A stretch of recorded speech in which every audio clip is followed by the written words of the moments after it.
Alors, pour cette nouvelle vidéo, je vous emmène dans un endroit qui n'est pas le plus chaleureux du monde. Ah ouais, non, clairement, je pense qu'on est tous d'accord, la morgue c'est loin d'être le lieu le plus accueillant. Et les personnes qui y travaillent, surtout la nuit, ont beaucoup de courage. C'est d'ailleurs ce qu'on va voir dans cette vidéo, et d'ailleurs, on a même du paranormal. Il y avait un peu trop de d'ailleurs dans cette phrase, non? Pour l'occasion, on a assombri l'ambiance, on a même allumé les lumières en rouge pour bien se mettre dans la peau de notre personnage, dont l'histoire, je le précise, est bien réelle.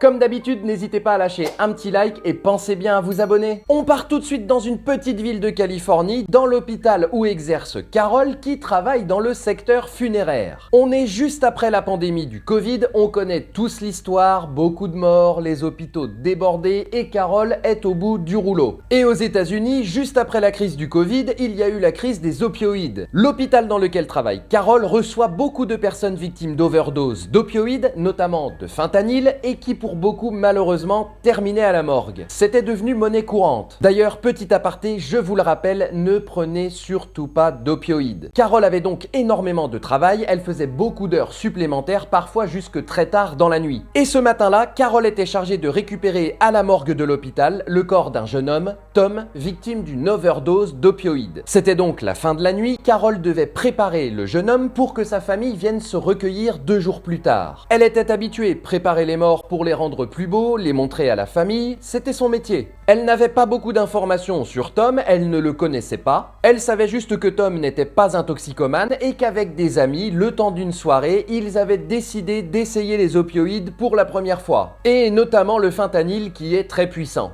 Et le problème, c'est que le groupe d'amis avait décidé d'acheter les opioïdes sur internet et qu'ils étaient de très mauvaise qualité et coupés avec d'autres produits. Et malheureusement, en plus de consommer de la mauvaise qualité, Tom en a beaucoup absorbé, jusqu'à en faire une overdose et mourir. Une autopsie a donc été pratiquée sur le corps de Tom et c'est Carol qui était chargée de préparer le corps pour le montrer à la famille. Carol entre donc dans une salle plutôt glauque, sombre pour préparer le corps de Tom. Elle est là, dans cette pièce, dans le silence, avec le corps de Tom sur la table juste devant elle et elle a la sensation qu'il y a quelqu'un derrière elle. Elle savait pourtant qu'elle était toute seule dans la pièce, mais elle s'est quand même retournée pour vérifier. Sur le moment, elle a pensé que c'était sa collègue qui l'avait rejointe pour l'aider. Mais forcément, il n'y avait strictement personne. D'ailleurs, ça nous est déjà tous arrivé d'être tout seul dans une pièce, mais d'avoir l'impression qu'il y a comme une présence. Carol décide donc d'ignorer ce sentiment et elle se remet immédiatement au travail. Mais quelque chose ne va pas, il y a quelque chose qui cloche. Les lumières commencent à grésiller, à clignoter, et d'un seul coup, de l'autre côté de la table, elle voit Tom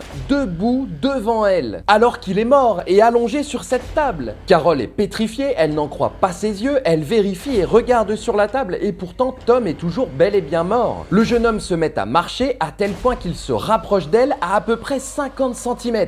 Carol est totalement figée de peur, elle le regarde droit dans les yeux sans pouvoir bouger. Puis d'un seul coup, le jeune homme disparaît. Carol regarde alors la table, Tom est toujours allongé dessus, elle se dit alors que c'est une hallucination ou que c'est la fatigue. Elle se dit que c'est son métier qui lui provoque ce surmenage et que voir des morts toute la journée, c'est difficile. Elle décide donc d'arrêter la préparation pour aujourd'hui, elle place le corps de Tom sur un brancard pour le mettre ensuite dans un tiroir réfrigéré. Elle le place à l'intérieur du tiroir, le regarde une dernière fois, puis referme la porte. Elle prend la direction de la sortie, elle a qu'une envie, c'est de rentrer chez elle, et je la comprends. Puis au moment de sortir de la salle, elle entend des coups très violents. Boum, boum, boum, des coups très violents qui venaient de l'intérieur. Carol reste figée pendant quelques secondes, persuadée que les coups ne viennent pas de l'extérieur, mais bien de l'intérieur de la chambre mortuaire. Et les coups deviennent tellement violents et tellement effrayants que Carol décide de partir à toute vitesse. Carol quitte donc l'hôpital à toute vitesse pour rentrer chez elle en espérant passer une bonne nuit et évacuer ce qu'elle croit être du stress. Évidemment, Carol passe une très mauvaise nuit, elle a du mal à trouver le sommeil, et je pense sincèrement que ça se comprend. Et le lendemain matin, elle doit retourner à l'hôpital pour finir de préparer le corps de Tom. Elle décide d'arriver tôt à l'hôpital car il ne lui reste que quelques heures pour le préparer. Elle arrive donc à l'hôpital et elle croise dans les couloirs une de ses collègues. Et cette collègue lui fait une réflexion très étrange. Elle lui dit « Carol, t'as laissé Tom dans la salle d'autopsie, t'aurais quand même pu le mettre dans la chambre mortuaire et le mettre dans un tiroir. » Et Carol lui répond « Mais c'est ce que j'ai fait, je l'ai mis dans un tiroir réfrigéré cette nuit. » Et sa collègue lui répond « Écoute, C'est pas grave, je l'ai fait pour toi. Carole lui dit alors, mais je t'assure, je l'ai fait, je l'ai mis dans le tiroir réfrigéré. Il n'y avait qu'elles deux qui travaillaient ensemble dans ce service ce week-end-là. Elles décident donc d'aller toutes les deux vérifier dans le tiroir réfrigéré pour voir si Tom y est. Et en arrivant dans la salle, elles ouvrent la porte, elles tirent le tiroir, et Tom n'est plus là. La collègue de Carole hallucine complètement. Elle lui dit d'ailleurs, je t'assure, je l'ai bien mis dans le tiroir ce matin, il était là. Elles décident donc toutes les deux d'aller dans l'autre salle pour vérifier si le corps de Tom y est. Et en arrivant dans la salle, elles constatent toutes les deux que le corps de Tom est de nouveau allongé sur la table. Toutes les deux ressortent de la salle en courant, complètement terrifiées. La collègue de Carole, complètement paniquée, lui dit, écoute, il vaut mieux arrêter là, ça sent mauvais cette histoire, on va stopper ici.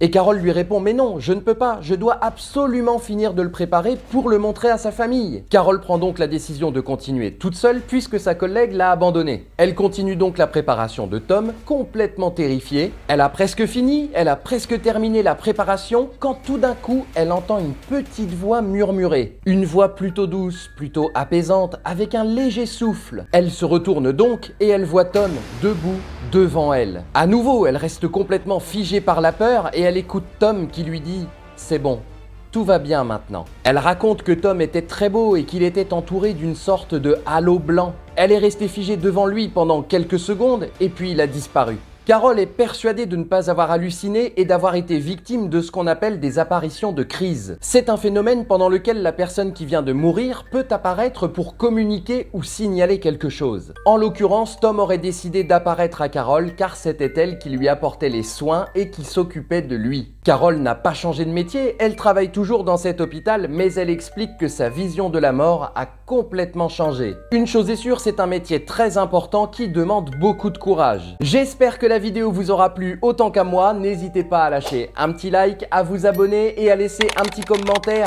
pour me dire si vous avez déjà été témoin de phénomènes paranormaux et on se retrouve très vite pour une prochaine vidéo.